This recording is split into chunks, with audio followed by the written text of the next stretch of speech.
Hello मेरे प्यारे विद्यार्थियों, कैसे हैं आप लोग। होप आप सब बढ़िया होंगे बच्चों। मैं भी एकदम बढ़िया हूं। तो आपका बच्चों स्वागत करता हूं इस वन शॉट में। तो आइए बच्चों स्टार्ट करते हैं अपना पहला चैप्टर, दैट इज प्रिलिमिनरी। ठीक है, ओके सर। मैं आपको ये चैप्टर का रिवीजन जो करवा रहा हूं वो बुक से करवा रहा हूं, आईसीआई मॉड्यूल से करवा रहा हूं, या अपनी बुक एक ही बात है। लेकिन अगर आप चाहते हैं कि आगे के one shot hand written notes में आए तो मुझे बता दीजिएगा। And if you are comfortable with book तो जैसा आप कहेंगे वैसा। आप कहेंगे बुक से रिवाइज करा दे, बुक से रिवाइज करा देंगे। आप कहेंगे नहीं सर हम हैंड रिटन नोट से करते हैं, आप हैंड रिटन नोट से करा दीजिए, तो उससे करा दिए जाएंगे। जैसा आप चाहेंगे। ये पहला वीडियो था तो आप देख लीजिएगा, डिसाइड कर लीजिएगा, मुझे कमेंट सेक्शन में बताइएगा। मैं अकॉर्डिंगली नेक्स्ट वीडियो उसी फॉर्मेट में ले आऊंगा, बुक या hand written notes. Hand written notes already आपको प्रोवाइड कर दिए गए हैं। ऑलरेडी आपने आई होप प्रिंट भी मार रखे होंगे, और जिन बच्चों ने प्रिंट नहीं मारे होंगे उन्होंने खुद के हैंड रिटन नोट्स अभी तक बना लिए होंगे। तो चलिए बिना टाइम वेस्ट करे हम लोग आगे चलते हैं। ओके सर, बहुत ही सिंपल चैप्टर है बट मार्क्स अच्छा कवर करता है, यानी छोटा चैप्टर अच्छे मार्क्स। ऐसे चैप्टर तो मुझे बड़े पसंद है। क्या आपको भी ऐसे चैप्टर पसंद है? जी हां सर, हमें भी ऐसे चैप्टर्स पसंद है। तो स्टार्ट करते हैं सबसे पहले सेक्शन नंबर 1 से, कंपनीज एक्ट के सेक्शन नंबर 1। जी ये क्या कहता है? ये कहता है, सबसे पहला सेक्शन 1 ये कहता है कि ये एक्ट का शॉर्ट टाइटल होगा the companies act 2013। Short title क्या होगा? The companies act 2013। ओके, इसकी जो एप्लीकेबिलिटी होगी वो होल ऑफ इंडिया होगी। Okay sir, then whole of India के बाद अगर हम बात करते हैं ये एप्लीकेबल किस किस एंटिटी के ऊपर होगा, ये वाला पॉइंट थोड़ा ज्यादा इंपॉर्टेंट है मेरे बच्चा। ये वाला पॉइंट थोड़ा ज्यादा इंपॉर्टेंट है, ध्यान से सुनिएगा, मेरे साथ हो सके तो लर्न कर लीजिएगा। सबसे पहला ये जो एक्ट लगता है ये कंपनीज के ऊपर लगता है, बट कौन सी कंपनी? ऐसी कंपनी जो इस एक्ट में बनी है, यानी कंपनीज एक्ट 2013 में बनी है, या ऐसी कंपनी जो प्रीवियस कंपनी लॉ में बनी है, जैसे कि companies act 1956। For example ABC limited अगर 1972 में बनी है तो ये 1956 के एक्ट में बनी है। भले ही ये पुराने एक्ट में बनी है बट इस एक्ट में इसे कंपनी कहा जाएगा। उसके बाद बच्चों इंश्योरेंस कंपनी, बैंकिंग कंपनी और इलेक्ट्रिसिटी वाली कंपनी। इलेक्ट्रिसिटी वाली कंपनी, इंश्योरेंस कंपनी में थोड़ा सा आपको ये क्या याद रखना है कि इंश्योरेंस कंपनी में ना कंपनीज एक्ट तो लगता ही है, साथ में इंश्योरेंस एक्ट भी लगता है, और साथ में IRDA act, that is insurance regulatory and development authority act भी लगता है। तो इसी वजह से अगर कंपनीज एक्ट और इंश्योरेंस एक्ट या इरडा एक्ट में कॉन्ट्राडिक्शन हो जाता है तो उस पॉइंट पर कंपनीज एक्ट नहीं लगेगा और ये स्पेशल एक्ट्स फॉलो करे जाएंगे। ठीक है, same with the case with the banking. Banking को भी कंपनीज एक्ट 2013 लगेगा, लेकिन क्योंकि बैंकिंग के ऊपर बैंकिंग रेगुलेशन एक्ट 1949 भी लगता है, तो दोनों में से अगर कॉन्ट्राडिक्शन आ जाता है तो बैंकिंग रेगुलेशन एक्ट प्रिवेल कर जाएगा। उसके बाद इलेक्ट्रिसिटी वाली कंपनी, जो कंपनियां इलेक्ट्रिसिटी बनाती हैं यानी जनरेट करती हैं या उनकी सप्लाई करती हैं, तो उनको भी कंपनीज एक्ट 2013 लगेगा, बट उनके लिए एक स्पेशल एक्ट है इलेक्ट्रिसिटी एक्ट 2003। अगर कॉन्ट्राडिक्शन होगा तो इलेक्ट्रिसिटी एक्ट 2003 प्रिवेल कर जाएगा। नेक्स्ट आता है कोई भी ऐसी कंपनी जिस पे स्पेशल एक्ट लगता है उस पे कंपनीज एक्ट तो लगेगा ही लगेगा। कोई भी ऐसी कंपनी जिस पे स्पेशल एक्ट लगता है उस पे कंपनीज एक्ट तो 2013 लगेगा ही लगेगा, लेकिन अगर स्पेशल एक्ट कुछ और बोलता होगा तो वो फॉलो कर लिया जाएगा। देन कोई भी बॉडी कॉर्पोरेट जिसे सेंट्रल गवर्नमेंट नोटिफाई कर देगी, जिसे सेंट्रल गवर्नमेंट नोटिफाई कर देगी, उसको भी कंपनीज एक्ट 2013 लगा दिया जाएगा। तो एक बार फिर से रिवाइज कर लेते हैं। सबसे पहला क्या था? Company, insurance company, banking company, electricity company, companies governed by special act और body corporate notified by the central government. ठीक है, ओके सर। आगे चलते हैं, अब आते हैं डेफिनेशंस पर। डेफिनेशंस पर हम इंपॉर्टेंट डेफिनेशंस कवर करेंगे, यानी पार्ट ए वाली। ठीक है, हमने 3 कैटेगरीज में डेफिनेशंस को बांटा था क्लास में, part A, part B, part C. Part A जो कि इसी चैप्टर में पढ़नी है और जिसपे एग्जाम में सवाल आते हैं। पार्ट बी जो कि इंपॉर्टेंट तो है लेकिन वो इस चैप्टर में नहीं, आगे किसी 9 बचे हुए 9 चैप्टर्स में कवर हो जाएगी। और पार्ट सी जो ना तो एग्जाम में आती है और ना ही ज्यादा रेलेवेंट है, क्योंकि वो सीए फाइनल के पोर्शन को बिलोंग करती है। ठीक है, ओके सर। तो सबसे पहली इंपॉर्टेंट डेफिनेशन जो मैं आपको पढ़ाने जा रहा हूं वो है एसोसिएट कंपनी की। एसोसिएट कंपनी क्या होती है? ये हमेशा in relation to another company होती है, लेकिन होती क्या है, अगर दूसरी कंपनी का सिग्निफिकेंट इंफ्लुएंस है, एक कंपनी का दूसरी कंपनी में सिग्निफिकेंट इंफ्लुएंस है, बट वो इतना नहीं है कि हम उसे सब्सिडियरी कंपनी कह सके, तो इस केस में भैया हम क्या कहेंगे, एसोसिएट कंपनी का दर्जा उसे दे देंगे और यहां पर इंक्लूड करा जाएगा ज्वाइंट वेंचर कंपनी को। बट क्वेश्चन आता है सर सिग्निफिकेंट इंफ्लुएंस क्या होता है? तो मिनिमम 20%, मिनिमम 20% अगर वोटिंग पावर है, मिनिमम 20% वोटिंग पावर है, तो भैया आपका क्या हो जाएगा, एसोसिएट कंपनी वाला पॉइंट मान लिया जाएगा। क्लियर है क्या सबको? यस और नो? यस सर, ठीक है, ओके। देन यहां पर एक क्लैरिफिकेशन है, एक सर्कुलर आया था कि जब आप एसोसिएट कंपनी का कैलकुलेशन करते हो कि ये कंपनी एसोसिएट कंपनी है या नहीं है, तो जो फिड्यूशरी कैपेसिटी यानी as a trustee, as a trust की कैपेसिटी में किसी और के लिए होल्ड करे होते हैं, उसे हम काउंट नहीं करेंगे, उसे हम काउंट नहीं करने वाले हैं। ओके सर, नेक्स्ट पॉइंट पर चलते हैं। नेक्स्ट पॉइंट आता है बेटा बॉडी कॉर्पोरेट, या जिसको हम कॉर्पोरेशन भी कहेंगे। बॉडी कॉर्पोरेट क्या होता है?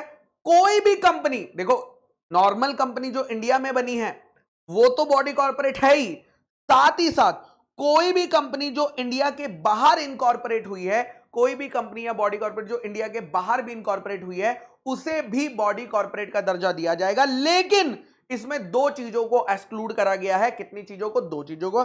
एक, जो कोऑपरेटिव सोसाइटी लॉज में बनती है, वो बॉडी कॉर्पोरेट का दर्जा उसे नहीं दिया जाएगा। और दूसरा, कोई और बॉडी कॉर्पोरेट जिसे सेंट्रल गवर्नमेंट अगर नोटिफिकेशन देकर यह बोल दे कि भैया हम इसे बॉडी कॉर्पोरेट नहीं मानेंगे, तो इस एक्ट के पर्पस के लिए जी हां, उसे क्या नहीं माना जाएगा? बॉडी कॉर्पोरेट नहीं माना जाएगा। तो क्या क्या था? बॉडी कॉर्पोरेट मतलब क्या? कोई भी company incorporated outside India. Includes है, इंक्लूड्स यानी ये वाइडर डेफिनेशन है, तो कोई भी कंपनी जो इनकॉर्पोरेट हुई है outside India, but does not include क्या? कोऑपरेटिव सोसाइटी, जो कोऑपरेटिव सोसाइटी के लॉज में बनी है, या कोई ऐसी बॉडी कॉर्पोरेट जिसे सेंट्रल गवर्नमेंट बोलेगा कि हम इसे बॉडी कॉर्पोरेट नहीं मानने वाले, यानी रियलिटी में तो वो बॉडी कॉर्पोरेट है, बट नोटिफिकेशन की वजह से उसे इस एक्ट में बॉडी कॉर्पोरेट का दर्जा नहीं दिया जाएगा। ओके सर, नेक्स्ट डेफिनेशन आती है बच्चों बुक्स एंड पेपर की। और बुक और पेपर की वैसे तो ये अकाउंट्स चैप्टर में भी कवर हो जाती है, बट ठीक है। हां, तो बुक्स एंड पेपर, बुक्स और paper MCQ point of view से थोड़ी सी इंपॉर्टेंट है। इसमें क्या क्या आएगा? देखो, बुक्स ऑफ अकाउंट आ गई फर्स्ट, सेकंड सारी की सारी डीड्स, थर्ड सारे के सारे vouchers, fourth writing documents, minutes और रजिस्टर। चाहे आप उन्हें फिजिकल फॉर्म यानी पेपर में रखते हो, चाहे आप उसे इलेक्ट्रॉनिक फॉर्म में रखते हो, उससे फर्क नहीं पड़ता, सभी बुक एंड पेपर और बुक और पेपर में आएगा। क्या क्या? Books of accounts, deeds, vouchers, minutes, writing documents, ये सारी चीजें चाहे पेपर में हो चाहे इलेक्ट्रॉनिक फॉर्म में। सर एक ही चीज को बार बार रिपीट मत करो बेटा, इसलिए रिपीट कर रहा हूं ताकि आपके दिमाग में वो चीज जाए, और आप भी अगर कोशिश करोगे तो मेरे साथ बोल के देखना, मेरे साथ रिवाइज करके देखना, तब आपको इसका ज्यादा बेनिफिट। ठीक है, ओके सर। नेक्स्ट है बच्चों books of account. Books of accounts का मतलब है जो रिकॉर्ड्स बनाए गए हैं। किसके रिकॉर्ड्स बनाए गए हैं? कोई भी पैसा रिसीव हुआ अगर कंपनी को, या खर्च हुआ, कंपनी ने कोई भी पैसा रिसीव या खर्च किया, all monies received and expended by the company, इसका रिकॉर्ड। कोई भी सेल या परचेज, कोई भी सेल या परचेज गुड्स या सर्विसेज की अगर कंपनी कर रही है, उसकी बात हो रही है। कंपनी के एसेट्स का रिकॉर्ड, कंपनी के लायबिलिटीज का रिकॉर्ड्स, और यहां पर एक स्पेशल आइटम है, that is section 148 cost audit में बनाए गए कॉस्ट रिकॉर्ड। जो कॉस्ट ऑडिट का हम सेक्शन पढ़ते हैं, एक उसमें कॉस्ट रिकॉर्ड्स की बात होती है और कॉस्ट ऑडिट की बात होती है। तो जो कॉस्ट अकाउंटिंग वाले रिकॉर्ड्स बनाए जाते हैं वो भी बुक्स ऑफ अकाउंट्स का पार्ट माने जाएंगे। तो क्या क्या था? रिकॉर्ड्स किस चीज के? मनी रिसीव्ड और मनी एक्सपेंडेड, मनी रिसीव्ड और मनी एक्सपेंडेड, सेल और परचेज के, चाहे वो गुड्स की हो चाहे सर्विसेज की हो, ऑल एसेट्स ऑल लायबिलिटीज, और सेक्शन 148 में जो बात करी है उसके रिकॉर्ड्स की बात यहां पर हो रही है, दैट इज कॉस्ट अकाउंट्स की। ठीक है सर, उसके बाद आते हैं कंपनी की डेफिनेशन पर। कंपनी की डेफिनेशन में तो आप चैंपियन बन चुके हैं। Company means a company, company means a company incorporated, जो कि बनाई गई है, जो कि रजिस्टर कराई गई है इस एक्ट के अंदर। कहां रजिस्टर कराई गई है? इस एक्ट के अंदर रजिस्टर कराई गई है, या किसी प्रीवियस कंपनी लॉ में रजिस्टर कराई गई है। For example companies act 1956। Reliance industries 1973 में बनी थी, कंपनी। टाटा स्टील लिमिटेड 1907 में बनी थी, कंपनी। इंफोसिस 1981 में बनी थी, कंपनी। ओके सर, आगे चलते हैं। Company limited by guarantee. Company limited by guarantee क्या होती है सर? ऐसी कंपनी जिसके मेंबर्स की लायबिलिटी लिमिटेड होती है। बट लिमिटेड है या अनलिमिटेड है, ये कहां लिखा होता है? ये मेमोरेंडम ऑफ एसोसिएशन के लायबिलिटी क्लॉज में मेंशन होता है। ये मेमोरेंडम ऑफ एसोसिएशन के लायबिलिटी क्लॉज में लिखा होता है। तो इसीलिए बच्चा, company limited by guarantee means a company having the liability of its member limited bye memorandum, क्योंकि इसके मेमोरेंडम में लिखा है कि मेंबर्स की लायबिलिटी लिमिटेड है। बट कितनी लिमिटेड है? टू द अमाउंट जो मेंबर्स ने रिस्पेक्टिवली अंडरटेक यानी प्रॉमिस किया है to contribute to the assets of the company, कि मेंबर्स कंपनी के एसेट्स में उतना पैसा लाएंगे। बट कब लाएंगे? In the event of its being wound up. ठीक है, okay sir. Then company limited by shares. Company limited by shares, इसमें भी मेंबर्स की लायबिलिटी लिमिटेड होती है, और यह बात भी मेमोरेंडम ऑफ एसोसिएशन में लिखी होती है। बस यहां पर यह फर्क होता है कि भैया वो पैसा जो है वो कितना मैक्सिमम मंगाया जाता है, unpaid amount of shares, unpaid amount of shares का।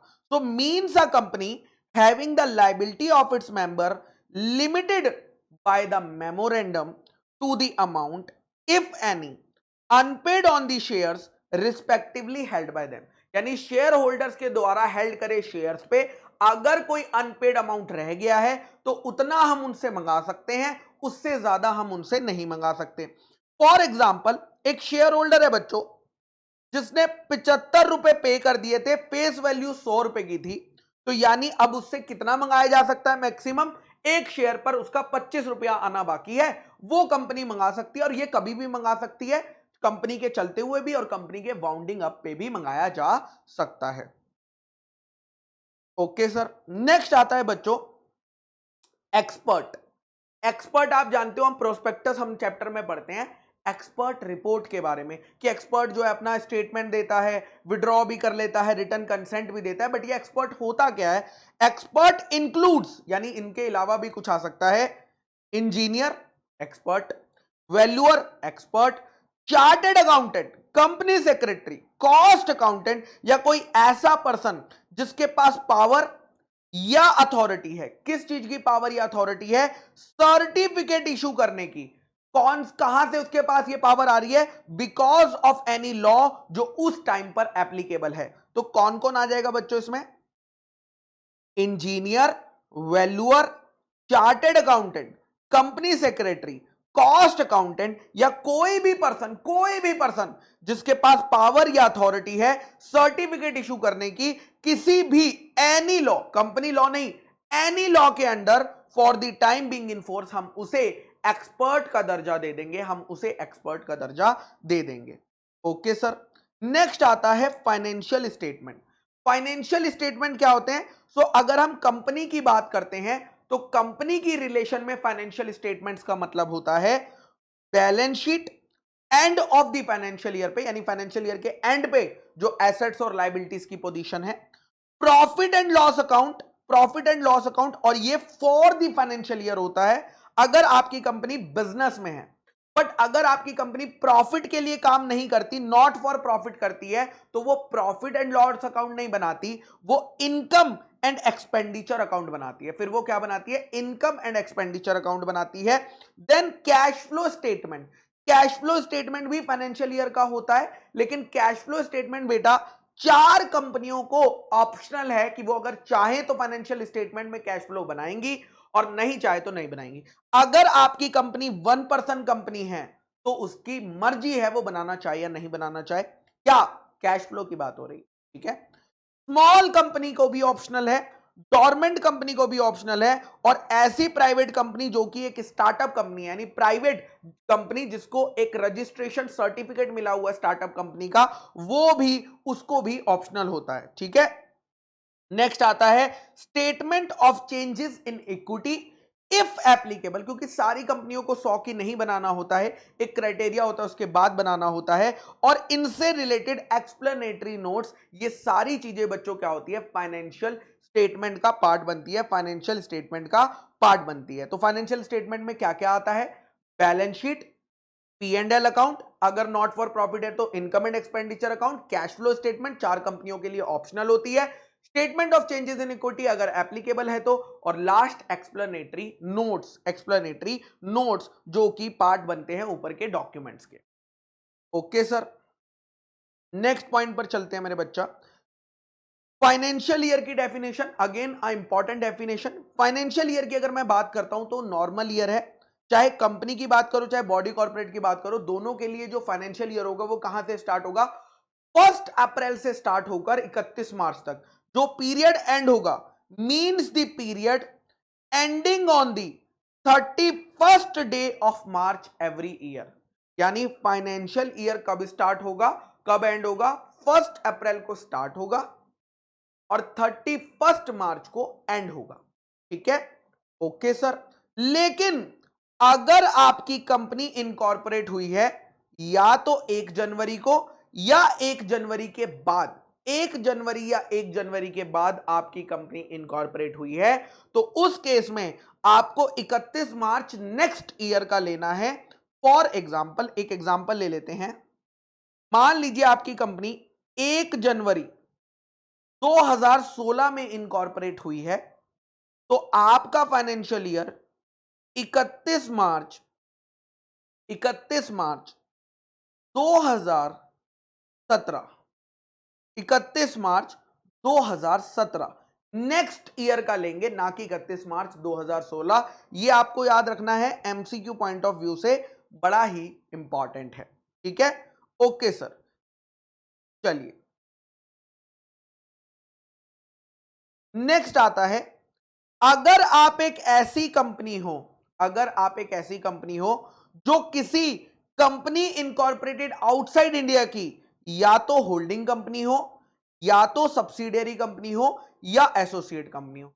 अगर आप कोई ऐसी कंपनी हो जो कि कंपनी इनकॉर्पोरेटेड आउटसाइड इंडिया की होल्डिंग, सब्सिडियरी या एसोसिएट कंपनी हो, तो आप सेंट्रल गवर्नमेंट के पास एप्लीकेशन कर सकती हो।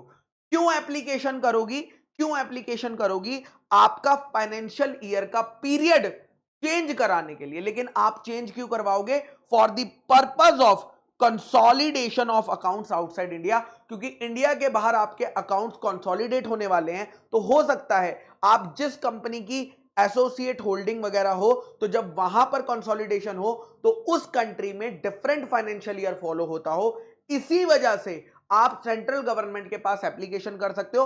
अगर सेंट्रल गवर्नमेंट को आपकी एप्लीकेशन ठीक लगी तो सेंट्रल गवर्नमेंट क्या कर सकती है, आपको अलाउ कर देगी एक डिफरेंट फाइनेंशियल ईयर, भले ही वो पीरियड ईयर हो या ना हो, भले ही वो पीरियड कंप्लीट 12 मंथ्स का हो चाहे ना हो।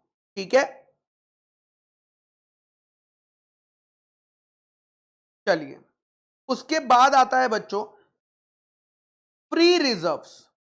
फ्री रिजर्व्स की अगर हम बात करते हैं, फ्री रिजर्व्स में क्या आते हैं, फ्री रिजर्व्स में बेटा अगर आप ध्यान देंगे तो वो सारे रिजर्व्स जो अवेलेबल हैं डिस्ट्रीब्यूशन फॉर डिविडेंड के लिए, यानी अगर कंपनी डिविडेंड बांटना चाहे तो कौन कौन से रिजर्व्स में से डिविडेंड बांट सकती है, वो सारे रिजर्व्स को बोला जाएगा फ्री रिजर्व्स। तो इसमें क्या क्या नहीं आता, जैसे अगर कंपनी ने डिबेंचर रिडम्पशन रिजर्व बना रखा है, नॉट अ फ्री रिजर्व।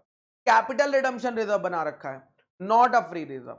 ठीक है, डिपॉजिट रिडम्पशन रिजर्व बना रखा है, नॉट अ फ्री रिजर्व, क्योंकि वो अवेलेबल नहीं होते हैं डिविडेंड के लिए, उनका कोई स्पेसिफिक पर्पस होता है और वो उन्हीं पर्पस के लिए इस्तेमाल किए जा सकते हैं। हाउएवर ये दो चीजें आप मत डालना फ्री रिजर्व्स में। कौन कौन सी, अनरियलाइज्ड गेन, ऐसे रिजर्व्स जो अनरियलाइज्ड गेन को, जो अभी प्रॉफिट हुआ ही नहीं है बस आपने लेकिन बुक कर दिया, या नोशनल गेन, या आपने एसेट्स को रीवैल्यू करा हुआ है, तो भले ही वो रिजर्व्स में शो हुआ हो चाहे ना हुआ हो, उनको फ्री रिजर्व्स का पार्ट आप नहीं मानेंगे।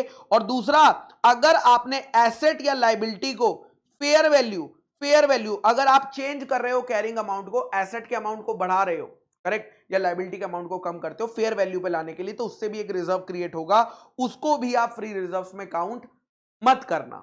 Okay sir. नेक्स्ट आता है गवर्नमेंट कंपनी। गवर्नमेंट कंपनी बनने के कितने रास्ते होते हैं? दो रास्ते होते हैं। गवर्नमेंट कंपनी बनने के कितने रास्ते होते हैं? दो रास्ते होते हैं। मेथड नंबर वन, कोई भी कंपनी जिसमें मिनिमम 51%, कोई भी कंपनी जिसमें minimum 51% paid up share capital, जिसमें minimum paid up share capital में आप इक्विटी शेयर कैपिटल भी लेंगे और प्रेफरेंस शेयर कैपिटल भी लेंगे, क्योंकि यहां पर word paid up share capital है, ना कि paid up equity share capital है। तो minimum 51% held by the central government, या तो सेंट्रल गवर्नमेंट होल्ड करती हो, या कोई स्टेट गवर्नमेंट होल्ड करती हो, या मल्टीपल स्टेट गवर्नमेंट्स होल्ड करती हो, या थोड़ी सी सेंट्रल गवर्नमेंट और बाकी स्टेट गवर्नमेंट होल्ड करती हो, बट टोटल मिला के मिनिमम 51% हो रहा है, तो वो कंपनी को हम गवर्नमेंट कंपनी का दर्जा दे देंगे। ये होता है मेथड नंबर 1। देन आता है मेथड नंबर 2। अगर एक कंपनी किसी गवर्नमेंट कंपनी की सब्सिडियरी कंपनी है, अगर एक कंपनी किसी गवर्नमेंट कंपनी की सब्सिडियरी कंपनी है, जी हां, तो वो भी गवर्नमेंट कंपनी कहलाएगी। याद रखना, सब्सिडियरी कंपनी बनने के और दो मेथड्स होते हैं। ये तो हम गवर्नमेंट कंपनी के दो मेथड्स पढ़ रहे हैं, सब्सिडियरी कंपनी के भी दो मेथड्स होते हैं। एक controlling the composition of board of directors, और दूसरा at least 1/2 of the total voting power, that is minimum 50%। Minimum 50 होता है क्या? नहीं, मोर देन 50% होता है। यानी सब्सिडियरी कंपनी के लिए 50.01% भी होगा तो आप उसे कह देंगे भैया ये तो सब्सिडियरी कंपनी है। क्लियर है यहां तक? हाँ सर। सर मैं तो कंफ्यूज हो गया। बेटा कंफ्यूज तब होगे जब तुमने पहले सही से नहीं पढ़ा होगा। अगर तुमने पहले सही से ध्यान लगाया होगा क्लास में, तो ये तुम्हें बात क्रिस्टल क्लियर होगी जो मैंने अभी कही है। अब यहां पे ध्यान रखना, अगर कंपनी ऐसी है जिसने डिफरेंशियल वोटिंग राइट्स वाले इक्विटी शेयर्स दे रखे हैं, अगर कंपनी ऐसी है जिसने डिफरेंशियल वोटिंग राइट्स वाले करे हैं, तो फिर आप टोटल वोटिंग पावर लेंगे, और टोटल वोटिंग पावर आप जानते हैं इक्विटी शेयर्स के पास होती है। टोटल वोटिंग पावर आप जानते हैं, जो यहां पर जब आप डीवीआर का केस आएगा तो आप सिर्फ इक्विटी शेयर्स कंसीडर करेंगे, बिकॉज प्रेफरेंस शेयर्स को नॉर्मली वोटिंग राइट नहीं होता है। हाउएवर देयर आर एक्सेप्शंस, कि अगर कोई ऐसा रेजोल्यूशन है जो उन्हें डायरेक्टली इंपैक्ट करता है, अगर कंपनी वाइंडिंग अप हो रही है, अगर 2 साल से उन्हें डिविडेंड नहीं मिला है, तो उस केस में हम कह सकते हैं कि प्रेफरेंस शेयर्स को जो है मिल जाता है। क्या मिल जाता है? वोटिंग पावर मिल जाता है। अदरवाइज उन्हें वोटिंग पावर नहीं होती है। तो यहां पर हम इक्विटी शेयर कैपिटल लेकर चलेंगे। ओके सर, आगे चलते हैं। अब आता है बच्चों होल्डिंग कंपनी। होल्डिंग कंपनी क्या होता है? होल्डिंग कंपनी वो कंपनी होती है जिसकी एक या एक से ज्यादा सब्सिडियरी कंपनी होती है। होल्डिंग कंपनी उस कंपनी को कहा जाएगा जिसकी कम से कम एक सब्सिडियरी या एक से ज्यादा सब्सिडियरी है। So holding company in relation to one or more other companies means a company of which such companies are subsidiary company, of which such companies are subsidiary companies. Okay sir, for the purpose of this clause, यहां पर ध्यान रखना, company को companies act 2013 तक restrict नहीं करा गया है। होल्डिंग कंपनी की डेफिनेशन के लिए जहां कंपनी वर्ड यूज हुआ है वहां पर बॉडी कॉर्पोरेट को आपको रिप्लेस कर देना है। ओके, यानी एक फॉरेन कंपनी अगर एक बाहर की कंपनी इंडिया की कंपनी में 50% से ज्यादा होल्ड करती है, तो हम उसे भी होल्डिंग कंपनी का दर्जा दे देंगे। ओके सर, आगे चलते हैं। नेक्स्ट आता है मेरे बच्चों लिस्टेड कंपनी। नेक्स्ट आता है मेरे बच्चों लिस्टेड कंपनी कौन सी होती है? अनलिस्टेड कंपनी पहले बता देता हूं। अनलिस्टेड कंपनी वो कंपनी होती है, अनलिस्टेड कंपनी वो कंपनी होती है, अनलिस्टेड कंपनी वो कंपनी होती है जो लिस्टेड कंपनी नहीं। Unlisted company means a company other than a listed company. Very simple, but important is listed company क्या होती है। तो लिस्टेड कंपनी वो कंपनी होती है जिसकी कोई भी सिक्योरिटी अगर किसी रिकॉग्नाइज्ड स्टॉक एक्सचेंज पर लिस्ट हो चुकी है तो उसे लिस्टेड कंपनी का दर्जा दिया जाएगा। लेकिन सेंट्रल गवर्नमेंट की ये पास पावर है कि वो सेबी से बात करके कुछ क्लास ऑफ कंपनी को एग्जम्प्ट कर देगा कि उन्हें लिस्टेड कंपनी नहीं माना जाएगा, भले ही उनकी सिक्योरिटीज रिकॉग्नाइज स्टॉक एक्सचेंज पे क्यों ना लिस्ट हो जाए। तो सबसे पहला पॉइंट आता है, देखते हैं क्या क्या एग्जम्पशन है। 3 एग्जम्पशन है, 2 एग्जम्पशन पब्लिक कंपनी को दी गई है और 1 एग्जम्पशन प्राइवेट कंपनी को दी गई है। 2 एग्जम्पशन किसको दी गई है? पब्लिक कंपनीज को, और 1 एग्जम्पशन किसको दी गई है? प्राइवेट कंपनी को। ठीक है, okay sir. So public company जिसके इक्विटी शेयर्स लिस्टेड नहीं है, पब्लिक कंपनी जिसके equity shares recognized stock exchange पर लिस्टेड नहीं है, लेकिन फिर क्या लिस्टेड है सर उनका? या तो उनके नॉन कन्वर्टेबल डेट सिक्योरिटी जो उन्होंने प्राइवेट प्लेसमेंट बेसिस पर इशू करे थे बट बाद में वॉलंटरी लिस्ट करा लिए, वो लिस्ट है, या non convertible redeemable preference shares जो उन्होंने प्राइवेट प्लेसमेंट बेसिस पर इशू करे थे या उन्होंने बाद में वो लिस्ट, बिकॉज प्राइवेट प्लेसमेंट पे कराए तो लिस्टिंग तो जरूरी नहीं थी, मर्जी से कराई है उन्होंने, यस और नो, या दोनों कैटेगरीज के हैं, तो इस केस में उस कंपनी को लिस्टेड कंपनी का दर्जा नहीं दिया जाएगा और एक्ट के प्रोविजन उसे ऐसे लगेंगे जैसे कि वो एक अनलिस्टेड पब्लिक कंपनी है। कोई भी प्राइवेट कंपनी जिसकी लिस्टिंग, जिसने लिस्ट करा ली है, क्या लिस्ट करा ली है?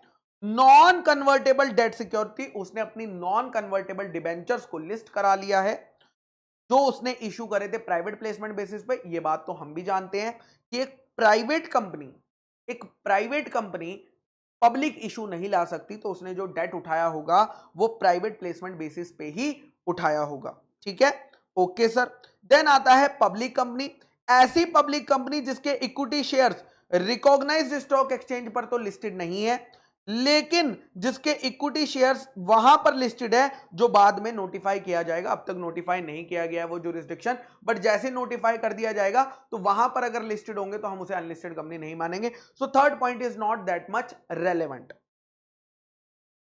ओके सर, आगे चलते हैं, आगे चलते हैं, चलिए नेक्स्ट पॉइंट आता है मेरे बच्चा, पब्लिक कंपनी क्या होती है।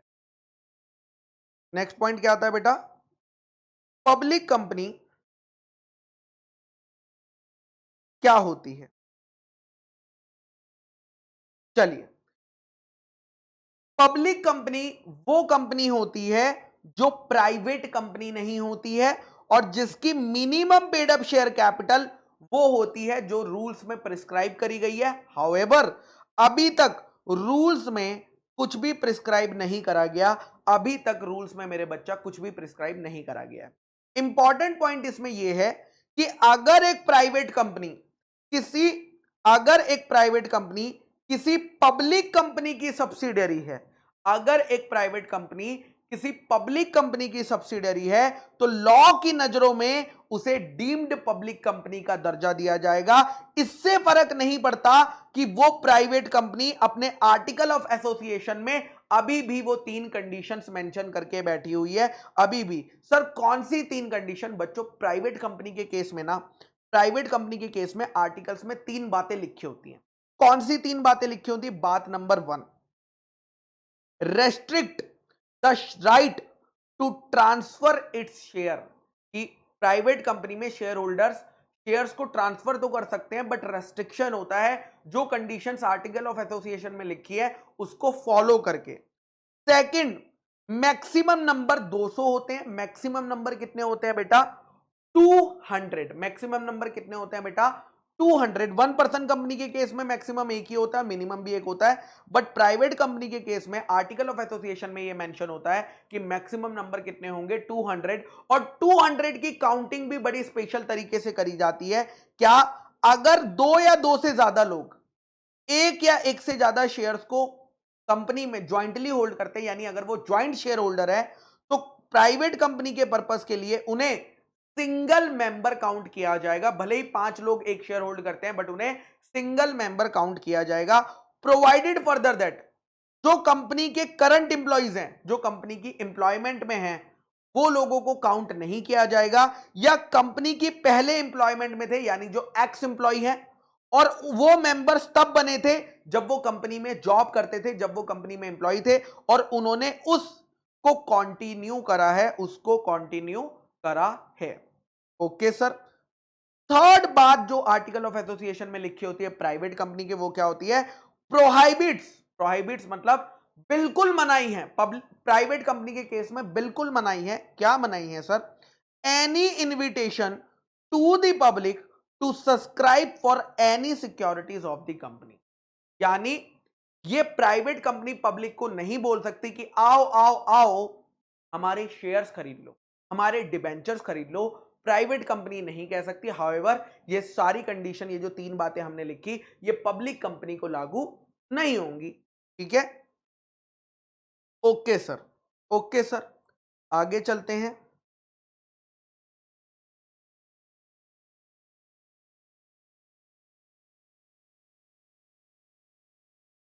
इंपॉर्टेंट डेफिनेशन बच्चों, स्मॉल कंपनी की डेफिनेशन है।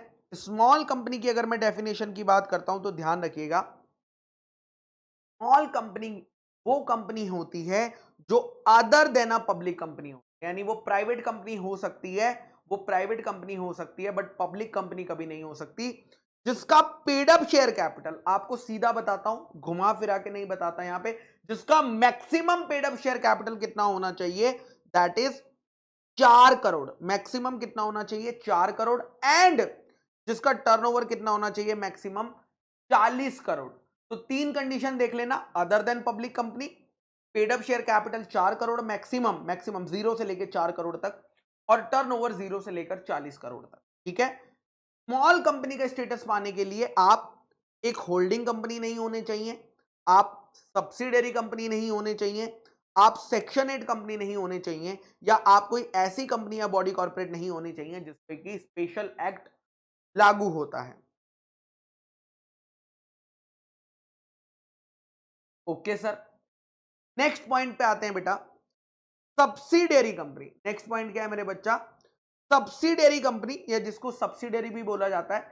सब्सिडरी कंपनी वो कंपनी होती है जिसमें होल्डिंग कंपनी या तो कॉम्पोजिशन कंट्रोल करती है बोर्ड ऑफ डायरेक्टर्स का, या तो कॉम्पोजिशन कंट्रोल करती है बोर्ड ऑफ डायरेक्टर्स का, या कंट्रोल और एक्सरसाइज करती है more than 1/2 of the total voting power. इन दोनों में से कोई भी केस होगा तो हम इस कंपनी को सब्सिडरी कंपनी कहेंगे, जिसके बोर्ड ऑफ डायरेक्टर्स कंट्रोल हो रहे हैं, जिसमें इन्वेस्टमेंट हुई हुई है, और दूसरी कंपनी को होल्डिंग कंपनी का दर्जा दिया जाएगा। तो सब्सिडरी कंपनी वो कंपनी होती है जिसमें होल्डिंग कंपनी या तो कंट्रोल करती है कॉम्पोजिशन को, बोर्ड ऑफ डायरेक्टर्स को, या वो कंपनी एक्सरसाइज या कंट्रोल करती है more than 1/2 of the total voting power, either its own यानी डायरेक्टली खुद करती है, या together with one or more of its subsidiary, या अपनी सब्सिडरीज के द्वारा मिलाकर करती है। ओके सर, उसके बाद प्रोवाइडेड दैट होल्डिंग कंपनी जो है कितनी मैक्सिमम लेयर रख सकती है, जो रूल्स में प्रिस्क्राइब होगा,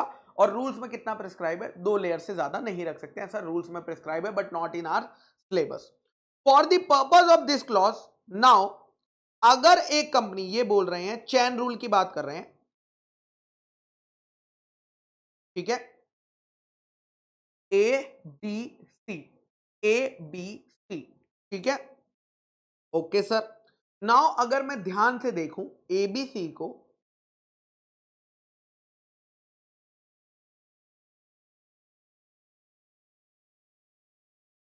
ए बी में 60% होल्ड करती है, तो ए क्या हो गई? सब्सिडरी, सॉरी बी क्या हो गई? सब्सिडरी, और ए हो गई होल्डिंग कंपनी, ए हो गई होल्डिंग कंपनी। बी सी में 70% होल्ड करती है, तो सी हो गई सब्सिडरी, ठीक है, बी की।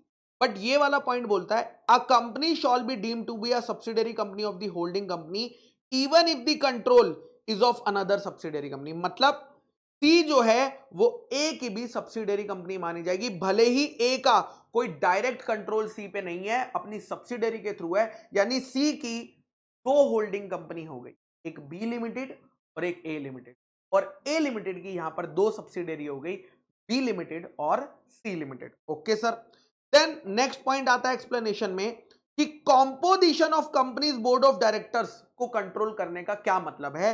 यहां पर लॉ एज्यूम कर लेता है कि अगर एक कंपनी दूसरे कंपनी के अपनी मर्जी से एट इट्स डिस्क्रिशन अपॉइंट कर सकती है या रिमूव कर सकती है, या तो उस कंपनी के सारे डायरेक्टर, या उस कंपनी के मेजॉरिटी ऑफ द डायरेक्टर्स, या उस कंपनी के मेजॉरिटी ऑफ द डायरेक्टर्स, तो हम मान लेंगे, हम ऐसा मान लेंगे कि ये कंपनी कंट्रोल कर रही है composition of the board of directors, control कर रही है composition of the board of directors. Okay sir. उसके बाद आता है बेटा अनलिमिटेड कंपनी। उसके बाद क्या आता है बेटा? Unlimited company. Unlimited company means a company not having any limit on the liability of its member. ठीक है, ये ऐसी कंपनी होती है जिसके मेमोरेंडम ऑफ एसोसिएशन में लाइबिलिटी क्लॉज में लिखा होता है कि मेंबर्स की जो लाइबिलिटी है वो अनलिमिटेड है, मेंबर्स की जो लाइबिलिटी है वो अनलिमिटेड है। ओके सर, चलिए, तो यहां पर बच्चों हमने सारी इंपॉर्टेंट डेफिनेशंस जो हैं वो रिवाइज कर ली हैं। आपको क्या करना है, अगर आप चाहते हैं कि मैं इसे बुक से ही कंटिन्यू करूं सीरीज को, तो मुझे वैसा बता देना। अगर आपको लगता है कि नहीं सर, जो आपने हैंड रिटन नोट्स प्रोवाइड करे हैं उनसे हमें रिवीजन करने की जरूरत है, तो मुझे वो बता दीजिएगा, कोई दिक्कत की बात उसमें नहीं है। ठीक है, कल अब हम लोग मिलेंगे भैया एमसीक्यू सेशंस में, जहां पर हम इस चैप्टर के सारे एमसीक्यूज जो हैं वो कवर करेंगे।